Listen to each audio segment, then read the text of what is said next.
लोकसभा के इलेक्शन जो है अभी करीब आ रहे हैं, सब लोग अपने उम्मीदवार या किस जगह से लड़ना, ये सारी बातें हो रही है। एमआईएम के जो चीफ है असदुद्दीन ओवैसी, महाराष्ट्र में वो इंटरेस्टेड है और दुबिया लोकसभा भी उनका टारगेट है। तो एमआईएम के आप एमएलए हैं, आपको क्या आने वाले लोकसभा इलेक्शन के ताल्लुक से एआईएमआईएम के कौमी सदर बैरिस्टर असदुद्दीन ओवैसी साहब ने महाराष्ट्र को जो टारगेट किया है उसमें उन्होंने 5 सीटें लड़ाने का एक अंदाज़ा उन्होंने ज़िक्र किया है कि ये 5 लोकसभा कॉन्स्टिट्यूंसी ऐसी है कि वहाँ से हम उम्मीदवार दे सकते हैं और वहाँ से जो है हमारे उम्मीदवार को चांस है कि वो जीत सकता है। उनमें से एक सीट धुलिया मालेगांव की है। धुलिया मालेगांव में धुलिये में और इसी तरह आउटर है, सटाना है, सिंदखेड़ा है। यहाँ पे जो मुस्लिम आबादी है और मुस्लिम आबादी के साथ जो दलित वोटें हैं, आदिवासी वोटें हैं, उस पर अगर मेहनत की जाए और अगर इन वोटरों का अगर मिजाज बन जाता है तो एआईएमआईएम की सीट निकल सकती है, ऐसा एक अंदाज़ा लगाया गया है। बात यह है कि इंतखाबात में हार और जीत ही होती है, कोई तीसरा ऑप्शन नहीं होता। और जो आदमी हारने से डर जाता है वो कभी नहीं जीत सकता। अगर जीतना है तो लड़ना पड़ेगा। लड़ने के बाद ही आपको जो है 2 ऑप्शन में से कोई एक ऑप्शन मिलेगा, या तो आप जीतोगे या तो आप हारोगे। और अगर आप लड़ेंगे ही नहीं तो जीत का तो सवाल ही पैदा नहीं होता। इसलिए बैरिस्टर असदुद्दीन ओवैसी साहब ने एक टारगेट रखा है कि महाराष्ट्र में 5 लोकसभा ऐसी है कि अगर वहाँ सही जिहत पर मेहनत हो जाए और इस तरह पिछड़े हुए लोगों को वोटों को अगर इकट्ठा कर लिया जाए तो वहाँ से ये सीटें निकल सकती है। उसमें से धुलिया मालेगांव भी है। आपकी उम्मीदवारी के बारे में ये चल रहा था कि आप उम्मीदवारी करें। अब ये मामला तो असदुद्दीन ओवैसी साहब और पार्टी के ज़िम्मेदारान तय करेंगे कि वो किसको उम्मीदवारी देते हैं। और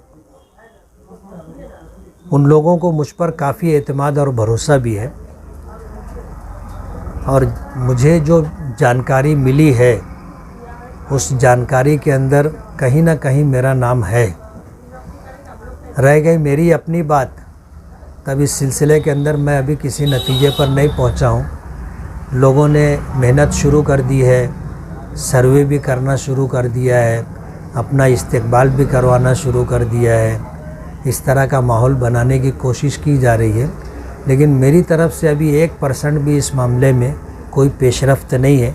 लेकिन अगर पार्टी फ़ैसला लेती है तो पार्टी के ज़िम्मेदारों से फ़ैसला करने के बाद हम भी किसी नतीजे तक पहुंच जाएंगे।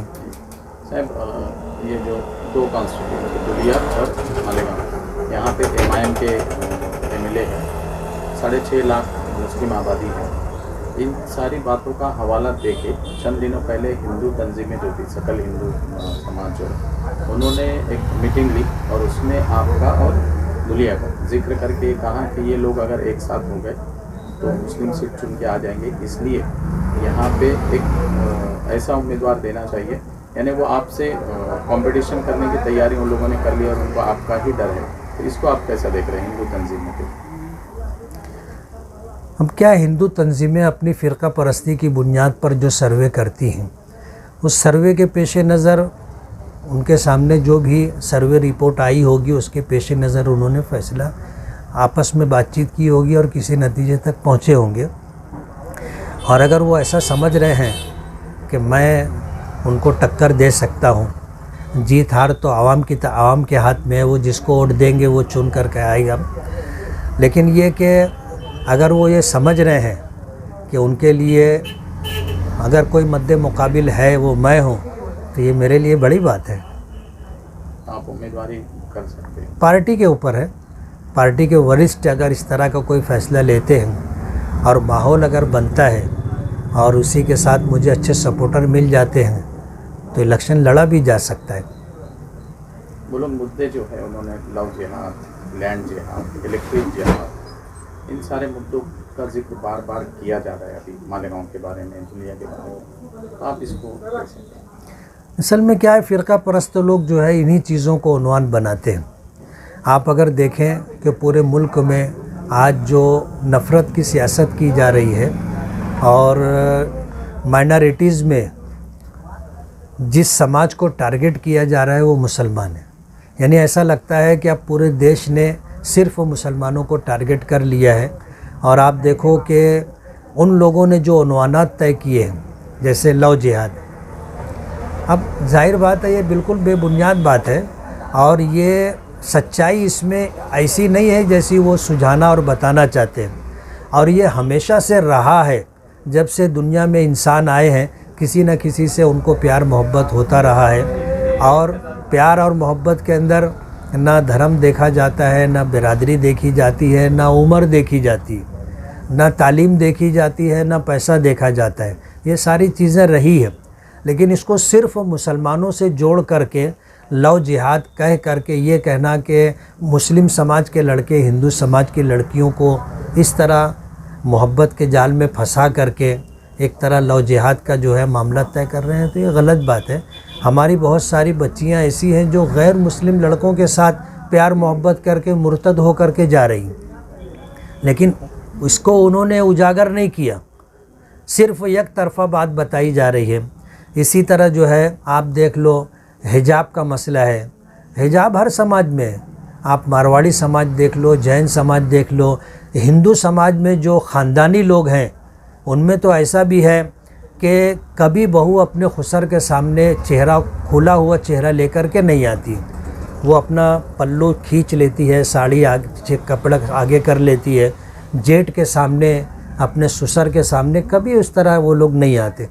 तो जो शरीफ हैं ख़ानदानी लोग हैं उनके यहाँ आज भी पर्दा है, चाहे उसको इस्लामी पर्दे का नाम न दिया जाए, लेकिन फितरी तौर पर औरतों में जो शर्म व हया होती है और ख़ानदानी निज़ाम और कुछ बिरादरियों में इस तरह की बातें हैं कि उनके अंदर भी हिजाब है, लेकिन ये सिर्फ इल्ज़ाम मुसलमानों पे लगाए जा रहे हैं।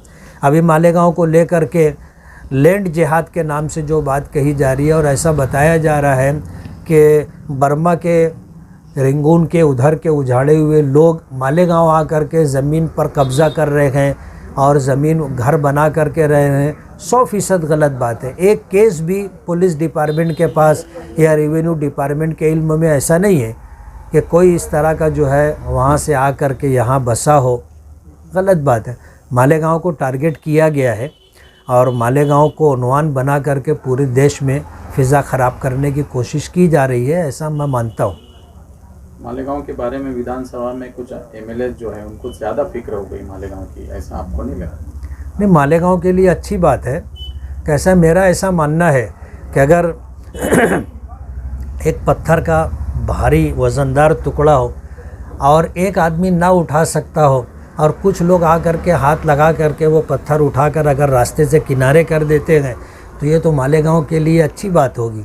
मैं ये चाहूँगा कि आज जो लोग जो हैं, ऐसा 4-5 लोग हैं जो मालेगांव को लेके बहुत फ़िक्रमंद हैं, अगर इसी तरह इखलास के साथ अगर मालेगांव के विकास को पेश नज़र रख करके वो लोग बात करेंगे तो मेरे लिए और मालेगांव वालों के लिए बहुत अच्छी बात है। हम तो उनको मोस्ट वेलकम कहेंगे।